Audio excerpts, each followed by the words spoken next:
ناظرین گرامی السلام علیکم ورحمۃ اللہ وبرکاتہ۔ سیدھی بات کے تازہ ترین آج کی بات خاص بات میں آپ لوگوں کا استقبال ہے۔ ناظرین گرامی، میں انصار عزیز ندوی اس وقت دن بھر سے آئی ہوئی کچھ اہم ترین خبروں کی مختصر تفصیلات لے کر آپ لوگوں کی خدمت میں حاضر ہوں۔ تفصیلات میں جاؤں اس سے پہلے آپ کو اطلاع کر دوں کہ دونوں پرائم ٹائم شائع ہو چکے ہیں۔ جن احباب نے نہیں دیکھا جائیں، دیکھیں، دوسروں تک پھیلانے کی کوشش کریں، لنک کو شیئر کریں۔ ادارے کی مضبوطی ناظرین گرامی آپ لوگوں کی مضبوطی ہے۔ آئیے پہلی خبر کی جانب بڑھتے ہیں۔ کانگریس کے سینئر لیڈر پون کھیڑا نے مبینہ طور پر آمدنی سے زیادہ اثاثے رکھنے کے معاملے میں راہل گاندھی کو سپریم کورٹ سے ملی عبوری راحت پر بی جے پی اور آر ایس ایس کو نشانہ بنایا۔ انہوں نے کہا کہ 2026 B J P R S S کے لیے ذلت کا سال ثابت ہو رہا ہے۔ ترنمول کانگریس کے جنرل سیکریٹری اور ڈائمنڈ ہاربر سے لوک سبھا رکن ابھیشیک بنرجی نے پیر کو کلکتہ ہائی کورٹ کی ایک رکنی بینچ سے رجوع کرتے ہوئے اپنے بینک کھاتے کو منجمد کیے جانے کے بینک حکام کے اقدام کو چیلنج کیا ہے۔ یہ کارروائی ان کے امریکہ کے مجوزہ دورے سے عین قبل کی گئی۔ سپریم کورٹ نے آنکھوں کے علاج کے لیے انہیں بیرون ملک سفر کی اجازت دی ہے۔ اتر پردیش کی راجدھانی لکھنؤ میں اسکولی طلباء کے احتجاج کا معاملہ سرخیوں میں ہے۔ کانگریس نے اپنے آفیشیل ایکس ہینڈل پر جاری ایک پوسٹ میں اس احتجاجی مظاہرے کی ویڈیو بھی شیئر کی ہے۔ پوسٹ میں کانگریس نے دعویٰ کیا کہ جین الفا بچے سڑکوں پر اتر کر اپنے حقوق کو مطالبہ کر رہے ہیں، وزیر اعلیٰ کو بلایا جائے کہ نعرے لگا رہے ہیں۔ ایودھیا کی شری رام مندر میں عقیدت مندوں کی جانب سے دیے گئے چڑھاوے اور چندے کی مبینہ چوری کی آزادانہ تحقیقات کی درخواستوں پر سپریم کورٹ نے پیر کو سماعت کی۔ چیف جسٹس سوریہ کانت، جسٹس جوئے مالیا باگچی اور جسٹس وی موہنا کی بینچ نے خصوصی تحقیقاتی ٹیم کی اسٹیٹس رپورٹ کو عوامی کرنے سے انکار کرتے ہوئے کہا کہ S I T supreme court کے سامنے جواب دہ ہے اور تحقیقات شفاف وغیرہ جانبدار ہونی چاہیے۔ تہواروں تعطیلات کے دوران ہوائی ٹکٹوں کی قیمتوں میں اچانک و بھاری اضافے کے معاملے پر سپریم کورٹ نے پیر کو سخت رخ اختیار کیا۔ عدالت نے کہا کہ ایئر لائنز مسافروں کے مفادات سے متعلق طے شدہ ضابطوں کی پابندی نہیں کر رہی ہیں تو ان کی پروازیں روکنے جیسے اقدامات بھی کیے جا سکتے ہیں۔ کانگریس کی سینئر رہنما راجیہ سبھا کے رکن اجے ماکن نے دہلی کی فضائی آلودگی سے متعلق اپنی تازہ رپورٹ میں دعویٰ کیا ہے کہ موسم کے اثرات کو اعداد و شمار سے الگ کرنے کے بعد بھی دہلی کو PM10 آلودگی مسلسل 69 دن سے گزشتہ سال کی انہی دنوں کے مقابلے میں زیادہ خراب ہے۔ ان کے مطابق مسلسلہ 30 سے جاری ہے اور اب تک ان میں سے ایک دن کے لیے بھی وقفہ نہیں آیا ہے۔ پیر کے روز مغربی بنگال میں بیربھوم واقع تاراپیٹ علاقے کے ہوٹل میں آگ لگ گئی۔ پولیس اہلکار کے مطابق آتش زدگی میں 7 افراد کی موت ہوئی، کئی دیگر افراد جھلس گئے۔ پولیس کا ماننا ہے کہ صبح 5 بجے تاراپیٹ مندر علاقے میں واقع 4 منزلہ ہوٹل کی پہلی منزل پر آگ لگی تھی۔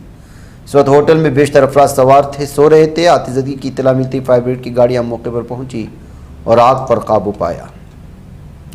کثرت ازدواج کے لیے ریاست آسام کی حکومت نے ایک اور بڑا فیصلہ کیا ہے۔ اب پہلی بیوی کو قانونی طور پر طلاق دیے بغیر دوسری شادی کرنے والے سرکاری ملازمین کی تنخواہ میں کٹوتی کی جائے گی۔ ریاست کے وزیر اعلیٰ ہیمنت بسوا سرما نے پیر کے روز یہ اعلان کیا۔ حیدرآباد کی جبلی ہلز پولیس اسٹیشن میں ایک نوجوان کے خلاف مقدمہ درج کر لیا گیا جس نے شادی کا جھانسا دے کر ایک لڑکی کے ساتھ لیو ان ریلیشن شپ بسر کی، اسے ہراساں کیا، تشدد کیا۔ پولیس کے مطابق کریم نگر سے رہنے والی 25 سالہ لڑکی ایونٹ ڈانسر کے طور پر کام کرتی ہے۔ اس کی ملاقات 28 سالہ منوج نامی نوجوان سے ہوئی تھی۔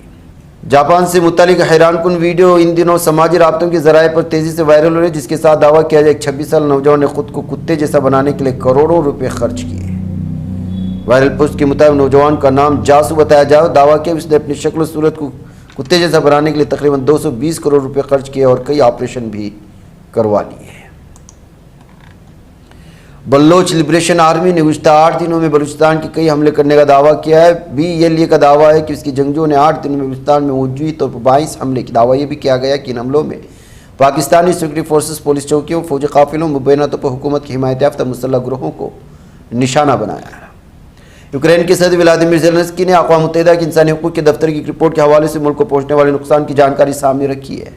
ان کے مطابق جولائی میں ہونے والے روسی حملوں میں یوکرین میں 437 شہری ہلاک ہوئے، 2610 زخمی۔ انہوں نے کہا کہ مئی 2022 کے بعد ایک ماہ میں شہریوں کے ہلاک ہونے کی سب سے بڑی یہ تعداد ہے۔ ڈیموکریٹک ریپبلک آف کانگو میں ایبولا کا موجودہ پھیلاؤ ملک کی تاریخ کا سب سے مہلک وبائی بحران بن گیا ہے۔ صحت حکام کے مطابق اس وبا سے مرنے والوں کی تعداد 2300 سے تجاوز کر گئی، جس کے بعد اس نے 2018-2020 کے دوران آنے والے ایبولا کے بڑے بحران کو بھی پیچھے چھوڑ دیا ہے۔ اس دوران 2299 افراد ہلاک ہوئے تھے۔ امریکی صدر ڈونلڈ ٹرمپ نے ایران کے ساتھ جاری بات چیت کو لے عمان کے بارے میں انتہائی سخت بیان دیا۔ ٹرمپ نے دھمکیا اگر عمان نے امریکہ ایران کے درمیان بات چیت میں مداخلت کرنے کی کوشش کی تو امریکہ اس کے خلاف بمباری کر سکتا ہے۔ فاکس نیوز سے بات چیت میں ٹرمپ نے کہا کہ اگر عمان ہمارے راستے میں آتا ہے تو اس پر بم برسا دیے جائیں گے۔ یہودی آباد کاروں نے قابل اسرائیلی فوج کی سخت سیکورٹی میں باب المغاربہ کے راستے مسجد اقصی میں دراندازی کی۔ مقبوضہ بیت المقدس میں اسلامی اوقاف کے ادارے اطلاع دیے کہ 156 آباد کاروں نے مسجد اقصی کے صحنوں میں دراندازی کی، وہاں اشتعال انگیز چکر لگا، مسجد کے مشرقی حصے میں تلمودی رسومات ادا کیے۔ امریکی صدر ڈونلڈ ٹرمپ نے قابل اسرائیل سے مطالبہ کیا کہ فی الوقت غازہ کی پٹی پر حملہ نہ کرے۔ دوسری جانب اسلامی تحریک مزاحمت حماس نے ان کے بیانات کا خیر مقدم کرتے امریکی انتظامیہ سے مطالبہ کیا کہ قابض حکومت پر دباؤ ڈالے کہ وہ جنگ بندی معاہدے کی پابندی کرے اور غازہ کے حوالے سے ٹرمپ کے امن منصوبے کے دوسرے مرحلے پر عمل درآمد کی طرف بڑھے۔ مغربی کنارے میں سیاسی قیدیوں کے اہل خانہ کی کمیٹی نے اعلان کیا کہ مسجد سعد بن معاذ کے امام 81 سالہ قیدی اسامہ ناصر کی صحت رام اللہ میں انٹیلیجنس ایجنسی کی حراست کے دوران شدید خراب ہو چکی ہے، جس کے بعد انہیں ہنگامی بنیادوں پر ہاسپٹل منتقل کرنا پڑا۔ فلسطینی کلب برائے اسیران انسانی حقوق کی تنظیموں کی جانب سے اسیر خواتین کی حالت ضعف ان کی حراستی حالات کے جائزے کے لیے کیے گئے حالیہ دوروں کی بنیاد پر انکشاف کیا ہے کہ الدامون ہسپتال کے اندر کم از کم 10 اسیر خواتین خارش کے مرض میں مبتلا ہو گئی ہیں۔